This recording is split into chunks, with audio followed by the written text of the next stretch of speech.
Hello friends, नमस्कार and welcome to समाधान। साथियों, उम्मीद है कि आप सब अच्छे होंगे और साथ ही साथ आपकी स्टडी भी अच्छे से चल रही होगी।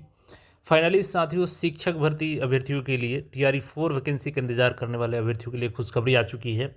आपका आवेदन की बात करें तो आवेदन आपका 25-26 अप्रैल से आवेदन शुरू हो जाएगा। ऑनलाइन आवेदन आप लोग कर पाएंगे 46,000 प्लस वैकेंसीज़ के लिए, यानी कि 46,000 प्लस वैकेंसी आ रही हैं।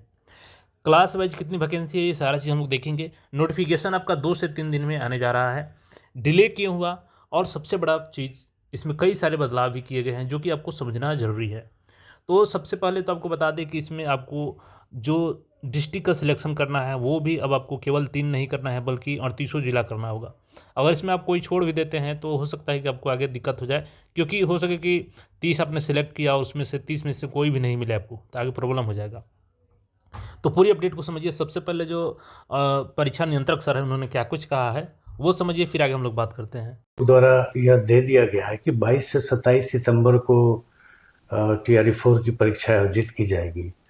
यूजुअली 3 महीना पहले हम लोग उसके प्रश्न पत्र तैयार करने से लेके अन्य चीज़ों पर ध्यान देते हैं। अभी 6 महीना बचा हुआ है, तो मुझे समझ नहीं आता कि इतनी हड़बड़ी क्यों है कि विज्ञापन तुरंत जारी कर दिया जाए।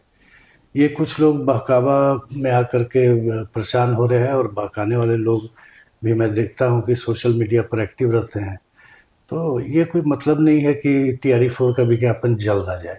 डेट जब एग्ज़ाम का दे दिया गया है 22 से 27 सितंबर होगा, तो हमारे पास जून तक का टाइम, हम जून तक भी, हमारे दृष्टिकोण से कोई विलम्ब नहीं है। लेकिन खैर, विलम्ब होने का 2-3 कारण था। एक तो गेस्ट टीचर के मामले में मामला अटका हुआ था, जो अभी शिक्षा विभाग से हमें प्राप्त हो गया। अल्पसंख्यक कल्याण विभाग में भी महिला आरक्षण के बारे में थोड़ी त्रुटि थी, जिसको कि प्राप्त कर लिया गया बैठक करके, और भी कुछ कुछ परिवर्तन किया गया इस बार, जिसके चलते भी विलम्ब हुआ। लेकिन विलम्ब, मैं फिर से दोहराना चाहूँगा, कोई विलम्ब नहीं है। 22 से 27 सितंबर को परीक्षा होगी, अभ्यर्थी उसकी तैयारी करें। परीक्षा आयोजन कराना हमारा काम है, फॉर्म भराना हमारा काम है। सर, इसी के साथ मैं ये पूछना चाहूंगी, और मेरे साथ जो लाखों अभ्यर्थी हैं सर, उनका यह सवाल है कि आखिर TRE 4 की वैकेंसी अब कब आएगी सर? अब कितना विलंब है और कब तक यह जारी हो जाएगा सर? TRE 4 का जो नोटिफिकेशन है आयोग की तरफ से, कब तक अभ्यर्थियों के लिए दे दिया जाएगा? देखिए, अब TRE 4 का नोटिफिकेशन 3-4 दिन में जारी कर दिया जाएगा, लेकिन फॉर्म भरने की तिथि 25-26 के आसपास रखी जाएगी। वह इसलिए कि 25 से 30 71वीं कंबाइंड की मुख्य परीक्षा है, और 23 तारीख को भी एक परीक्षा है, तो उसका एडमिट कार्ड डाउनलोड होने का समय 17 से लेके 23 तक है। आयोग ये नहीं चाहता है कि उनको एडमिट कार्ड डाउनलोड करने में किसी तरह की कठिनाई हो, क्योंकि TRE 4 के नोटिफिकेशन निकलने पर बहुत लोग आपाधापी में फॉर्म भरना चाहेंगे। तो ऐसी स्थिति में जब लाखों या बड़ी संख्या में लोग फॉर्म भरने लगते हैं, तो एडमिट कार्ड डाउनलोड होने में कठिनाई होती है। तो इसीलिए फॉर्म भरने का तिथि जो है वो 25 या 26 से रखा जाएगा, जो कि नोटिफिकेशन में लिखा हुआ रहेगा। नोटिफिकेशन 3 से 4 दिन में प्रकाशित कर दिया जाएगा। तब देखा कि आवेदन आपका 25 से 26 से शुरू हो जाएगा अप्रैल में, 2 से 3 दिन में आपका विज्ञापन आ जाएगा। अब रही बात कि क्या क्या बदलाव किया गया है, तो उसको भी समझ लीजिए। तो फॉर्म भरने की प्रक्रिया है बिल्कुल इन तीनों TRE की तरह सिमिलर है, या इस TRE 4 के लिए कोई संशोधन किया गया है, कुछ चेंजेस किए गए हैं सर? 2 प्रमुख चेंज किए गए हैं, जिसको अभ्यर्थियों को ध्यान में रखना चाहिए फॉर्म भरते समय। इस बार फॉर्म भरने के समय ही 38 जिला का चॉइस उनको देना होगा। वह सावधानीपूर्वक भर देंगे, क्योंकि अगर मान लीजिए आप 30 जिला का चॉइस देते हैं, और रैंक के हिसाब से वर्ग 6 से 8 के लिए आपने अप्लाई किया है, और रैंक के हिसाब से आपको 32वां या 33वां जिला मिल रहा है, और अगर फॉर्म में आपने 30 ही जिला भरा है, तो फिर आपका नहीं होगा। ये ध्यान रखिएगा। ये बिल्कुल कंबाइंड की तरह है कि अगर आपने केवल डिप्टी कलेक्टर DSP का चॉइस दिया है, और रैंक के हिसाब से आपको रजिस्ट्री या फिर अन्य कोई सेवा मिल रही है, लेकिन आपने चॉइस ही नहीं दिया, तो आपका कंबाइंड में नहीं होगा। उसी तरह यह ध्यान रखना है, ये एक इम्पॉर्टेंट बात है कि 38 जिला का चॉइस जो अभ्यर्थी चाहते हैं वो भर दें, या कम से कम 2-3 जिला नहीं चाहते हैं उसको छोड़कर अधिकांश जिला का चॉइस भर दें। ये एक परिवर्तन किया गया है। दूसरा एक समस्या आती है फॉर्म भरने के बाद कि पेमेंट का, खासकर जो अंतिम 1 या 2 दिन में फॉर्म भरते हैं, ऐसी शिकायतें प्राप्त होती हैं कि उन्होंने सबमिट किया, पेमेंट किया तो वो दिख रहा है कि हाँ पेमेंट हो गया, जबकि यहाँ हमारे एंड पर वो पेमेंट नहीं दिखता है। 2-3 दिन बाद बैंक सेटल करता है।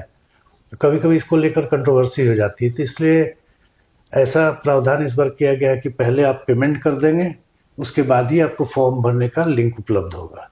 ये 2 प्रमुख चेंज किया गया है। बिल्कुल, तो जो भी शिक्षक अभ्यर्थी फॉर्म भरेंगे इस बार, इन बातों का विशेष ध्यान रखेंगे आप भी फॉर्म भरते वक्त। सर, टीआरई 4 में कुल कितनी रिक्तियां हैं, कितनी वैकेंसीज हैं, और सर क्लास वाइज कितनी वैकेंसीज हैं? देखिए, टीआरई 4 में कुल रिक्ति 46,882 है। इसमें 4 विभागों की रिक्तियां हैं। पिछड़ा एवं अति पिछड़ा वर्ग कल्याण विभाग में प्रारंभिक शिक्षक में 63 रिक्ति है, प्रधानाध्यापक में 9 रिक्ति है, माध्यमिक शिक्षक टीजीटी जो होते हैं वो 98 रिक्ति है, उच्च माध्यमिक शिक्षक पीजीटी जो होते हैं उसमें 189 रिक्ति है। उसी तरह अनुसूचित जाति अनुसूचित जनजाति कल्याण विभाग में वर्ग 1 से 5 में 239 रिक्ति है, वर्ग 6 से 10 में 316 रिक्ति है और वर्ग 11-12 में 489 रिक्ति है। प्रधानाध्यापक में 14 रिक्ति है। शिक्षा विभाग में माध्यमिक वर्ग 9 और 10 में 9,082 रिक्ति है।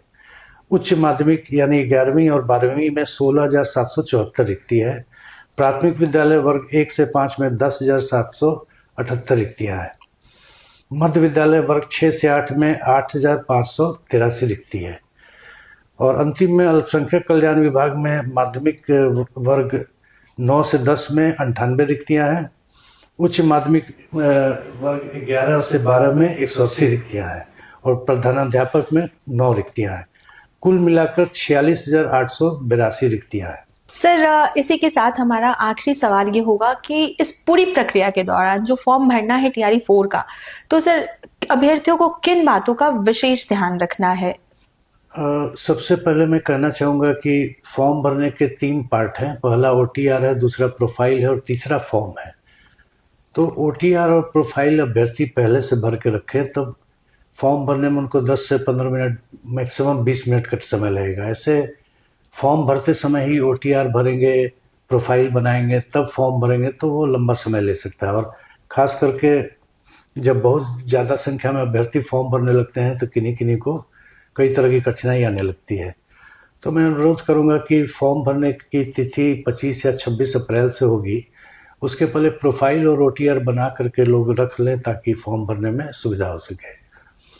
दूसरी बात है कि फॉर्म के सभी फील्ड को बहुत सावधानीपूर्वक भरें। अक्सर ये कंप्लेन देखने को मिलती है कि मैंने आधार नंबर गलत कर दिया, मेल आईडी गलत भर दिया, पिताजी के नाम में गलती हो गई। तो एक्चुअली ये सब सुधारने का फिर मौका दिया जाना आयोग द्वारा भी संभव नहीं है। तो ये सब भी बिल्कुल ध्यान से भरें। मोबाइल नंबर भी जो देते हैं सभी डिजिट जांच लें कि सही ढंग से भरा गया है। उसके बाद जैसा कि मैंने बताया कि अब पहले पेमेंट का लिंक आएगा, पेमेंट आपका हो जाएगा, तब उसके बाद ही आपको फॉर्म भरने का लिंक प्राप्त होगा। तो एक पेमेंट की समस्या से छात्रों को निजात मिल जाएगी कि बाद में पेमेंट होने में, खासकर अंतिम दिनों में बैंक से अगर लौटा दिया गया, किसी वजह से फेल कर गया, तो नो पेमेंट के आधार पर उनका फॉर्म एक्सेप्ट नहीं होता था। तो अब पहले ही पेमेंट हो जाएगा तो फॉर्म अपना भरकर सबमिट कर देंगे। दूसरा एक चीज़ होता है कि सबमिट करने के पहले, फाइनल सबमिट करने के पहले सारे डेटा को एक बार चेक कर लें कि सही ढंग से भरा गया है। जैसा कि मैंने बताया, ईमेल आईडी, माता पिता का नाम, आधार नंबर, मोबाइल नंबर, ये सब सही भरा गया है, नहीं तो बाद में बड़ी दिक्कत हो जाती है। परीक्षा नियंत्रक सर ने खुद बताया कि 25-26 आपका आवेदन शुरू हो जाएगा। सितंबर में आपका एग्जामिनेशन है, तो एग्जामिनेशन के अच्छे से आप लोग तैयारी कीजिए। क्योंकि अभी देखिएगा तो ईडीओ का भी पैटर्न लगातार बदलते हुए जा रहा है, तो बीपीएससी है और पैटर्न अपना चेंज करती रहती है। तो आपको उसी हिसाब से पूरे डेप्थ के साथ स्टडी करके अपने कंटिन्यूटी के साथ स्टडी को बनाए रखना होगा। 2 से 3 दिन में नोटिफिकेशन आ जाएगा। बाकी अपडेट्स के लिए चैनल को सब्सक्राइब करके जुड़े रहें। मिलते हैं फिर नए अपडेट में।